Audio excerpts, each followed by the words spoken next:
Zombie Apocalypse.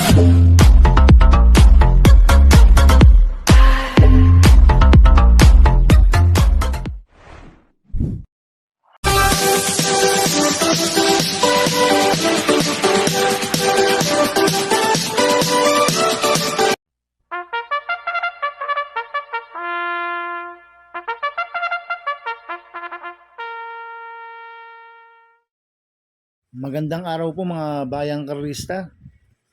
Ngayon po ay araw ng Biyernes, July 11, 2025, karera po ng Metro Turf, Malbar, Batangas. Meron po tayong 7 karera sa araw na ito. Nandito naman po yung lingkod, Drunken Master Wangbu, aka Eluato Budoy, para magbigay ng giya at analysis sa inyo mga bayang karista. Mga bayang karista, start po ng karera rin ay 5 p.m. At bago po ako magsimula magbigay ng giya at analysis, huwag pong kalimutan subscribe, like, and share YouTube channel ko po. At syempre, huwag din pong kalimutan i-click notification bell ko para updated po kayo sa mga bagong video ko. Kaya mag-start na po ako sa pagbibigay ng giya at analysis. Race 1, winner take all, cover races 1 to 7. May 11 kabayong tatakbo. 3-year-old and above maiden race, non-placers, sa distance 1,400 meters. So, solohin ko na po ito, itong couple numero 4 na to. Attorney Winona, nagagabayan po ni Sadam Pilapil. 4A, Mr. Sipokot, nagagabayan po ni Danny Boy Camanyero. Ito si Mr. Sipokot. Last run po na ito, June 29, pang-5 straight shooter. Nagtala ng 1.28.6 sa 1,400 meters. At ito naman si Attorney Winona, last run po na ito, May 31, pang-6 kila Tricky Road. Nagtala ng 1.32 medya sa 1.4. Kaya sa akin, tingin ko, patuko to si Mr. Sipokot. Kaya sosolohin ko na po yan, itong couple numero 4 na to, Attorney Winona, 4A, Mr. Sipokot. Sa race 2 po tayo, pick 6, cover races 2 to 7. May 8 kabayong tatakbo. Rating base system class 5, 6 to 10 split, distance 1,200 meters. First choice ko po dito, numero 2, Swakto Power Duo. Nagagabayan po JB Hernandez. Ito, last run po na ito, nanalo po noong June 21 to eh. Nagtala ng 1.28 sa 1,400 meters. Tingin ko, lamang uto si Swakto Power Duo. Binigay kay JB Hernandez ang nagpanalo dito, RM Garcia. At meron 1.14.6 po sa 1-2 yan, si Swakto Power Duo. Kaya sa akin malaki po panalo sa akin ito. Kaya siya po first choice ko. Maglalagay po ako ng second choice. Numero 1, Primero Soldado. Nagagabayan po ni RC Tabor. Itong si Primero Soldado, last run po na ito, June 28. Pang-4 kila top of the line. Nagtala ng 1.32 sa 1.4. Pero meron 1.14.4 po sa 1.2 yan, si Primero Soldado. Magaling po sa mixing distansya yan. Kaya sa akin, may panalo po sa akin to. Kaya siya po second choice ko. Kaya ang first choice ko po numero 2, Swakto Power Duo. Second choice numero 1, Primero Soldado. Sa race 3 po tayo, pick 5, cover races 3 to 7. May 9 kabayong tatakbo.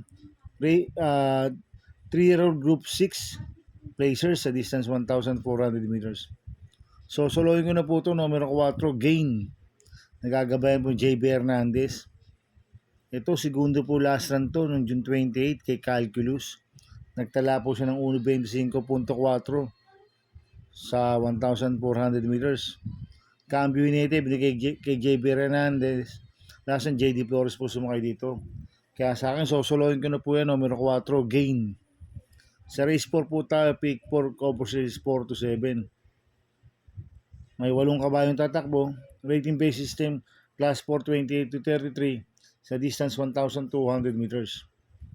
First choice ko po dito, numero 8, Charles Da Castle. Nagagabayan po ni John Alvin Guse. Ito, bagong baba po ng rating base system to, si Charles Da Castle.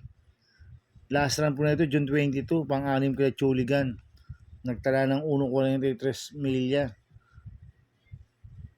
At Cambio Unite, binigay kay John Alvin Guse na. Lasan JRD ako ang pupuso mo kayo dito. Kaya malaki po panalo sa akin ito. Kaya siya po first choice ko. Second choice ko po, numero 7, perfect shot. Nagagabayan po yung JT Pabilik. Ito, bagong baba rin po ng rating base system si perfect shot. Last run po na ito, June 22. Pang 7 ko na Chuligan. Nagtala ng 1.45 sa milya. Kaya malaki rin po panalo sa akin ito. Kaya siya po second choice ko. Kaya first choice ko po numero 8, Charge sa Castle. Second choice numero 7, perfect shot. Sa race 5 po tayo. May 8 kabayong tatakbo. Rating base system class 5'11 to 15 split. Distance 1,200 meters. So solohin ko na po ito numero 5, Polite Bell. Nagagabay po JB Hernandez. Bagong baba po ng rating base system to, si Polite Bell. At siya yung mayroong BSM dito, 1.13.4 sa 1,200 meters. Kaya sa akin, solohin ko na po yan. Numero 5, Polite Bell. Sa race 6 po tayo sa penultimate race. May 8 kabayong tatakbo. Rating base same class 5'5 split placers. Distance 1,200 meters. First choice ko po dito, numero 4, Heritage. Nagagabayan po ni JC De La Cruz. Ito, bagong baba po ng rating base system to, si Heritage. Last run po na ito, June 18. Pang-6 kila Asik Pulse. Nagtala ng 1.6 medyo sa 1-2. Pero meron 1.15.6 po yan sa 1-2. Si Heritage, siya po yung meron best time dito. Kaya malaki po panalo sa akin ito, kaya siya po first choice ko. Second choice ko po yung numero 5, Charm and Luck. Nagagabayan po yung JT Pabilik. Last run po na ito, June 28. Tercero ko na Baywatch, nagtala ng 1.30 medyo sa 1-4. Pero meron UD17 po yan sa 1-2, si Charm and Luck. Kaya may panalo rin po sa akin yan, kaya siya po second choice ko. Maglalagay po ako ng third choice na pandiado, numero 2, Beyond Smart. Nagagabayan po si MP Lapil. Ito, nag-barrier po siya noong July 4. Segundo kay Freedom. Nagtala ng UD17 media sa 1-2. Pero meron UD6 po sa 1-2 yan, si Beyond Smart. Kaya sa akin, siya po yung third choice ko na pandiado. Kaya ang first choice ko po, numero 4, Heritage. Second choice, numero 5, Charm and Luck. Third choice sa pandiado, numero 2, Beyond Smart. Sa race 7 po tayo sa last race. May 8 kabayong tatakbo. Rating base system class 5, 6 to 10 split. Distance 1,200 meters. First choice ko po dito, numero 1, Success of Times. Nagagabayan po ni YL Bautista. Success of Times, tingin ko, siya po magdadala ng unahan dito. Maganda po post position. Nasa balya.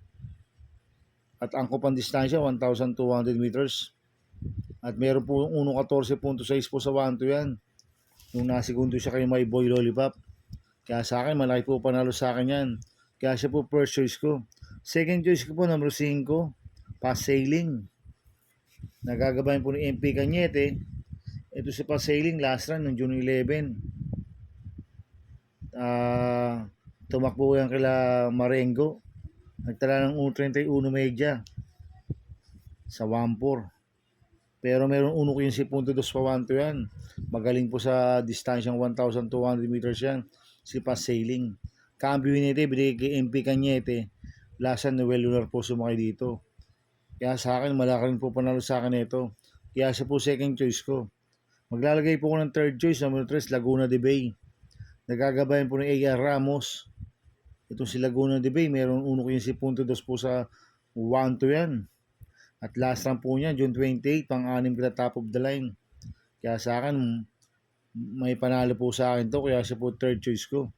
Kaya ang first choice ko po, number 1, Success of Times. Second choice, number 5, Pass Sailing. Third choice, number 3, Laguna de Bay. Good luck and happy racing mga bayang karista. Inuulit ko, ito gabay ko lang at analysis ko. Pero pagdating sa tayan, kayo pa din na masusunod. Sana iswertihin tayo at magsitama. Kaya good luck po sa ating lahat mga bayang karista. Mga bayang karista, shoutout muna ako. Happy racing po sa mga taga-Batang Gagalangin. Kay Omar, kay Purong Kagawad, kay Joseph Tagle, kay Randy Tagle, kay Uche, kay Kuya Bot, kay Danny Villanueva, kay Henry Pagtakan, coming from Marcelino Salandanan. Happy racing po sa inyo. Maraming salamat po sa pagsubaybay nyo sa YouTube channel ko. At happy racing po kay Don Eboy ng Green Park Cainta at Bilog ng Santolan Pasig. At happy racing din po kay Chairman Ray Bandila, kay Chairman Melchor Yabut ng Tondo ng Maynila, coming from Rizalde, Mendoza. Happy racing po sa inyo. At happy racing din po sa mga boss ko, kay Boss Toto Santos, kay Boss Toto De La Cruz, kay Boss Manuel Chua, kay Boss Manny Caplis, kay Ninong Rigor Costada. Happy racing po sa inyo. Sana iswerting tayo at magsitama. At happy racing po sa mga taga Bargadano TV at sa mga taga Dover Raco TV. Happy racing po kay Boss Jing Garcia, kay parang Junior Falcon, kay Ricky Tik at kay Ricky Boy. Happy racing po sa inyo sa mga taga Dover Raco TV. Sana iswerting tayo at magsitama. Kaya mga bayang karista, please subscribe my YouTube channel, Tubudoy 2.0. At sana lagi pong panoorin na disco, huwag niyo pong skip. Kaya maraming salamat po sa inyo and God bless.